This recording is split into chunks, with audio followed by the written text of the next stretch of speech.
திருச்சிற்றம்பலம். திருமந்திரம் கடவுள் வாழ்த்து. அருளியவர் திருமூல தேவநாயனார். ஒன்றவன் தானே இரண்டவன் இன்னருள் நின்றனன் மூன்றினுள் நான்கு உணர்ந்தான். ஐந்து வென்றனன் ஆறு விரிந்தன் ஏழும் பற்சென்றனன் தான் இருந்தான் உணர்ந்து எட்டே.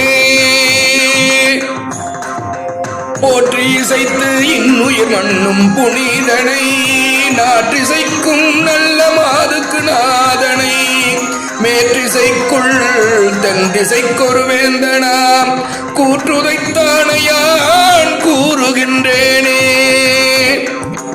சிவனோடு ஒக்கும் தெய்வம் தேடினும் இல்லை, சிவனோடு ஒக்கும் தெய்வம் தேடினும் இல்லை, அவனோடு ஒப்பார் இங்கு யாவரும் இல்லை. புவனம் கடந்தன்று பொன்னொளி மின்னும் அவன் அச்சடை முடித்தார்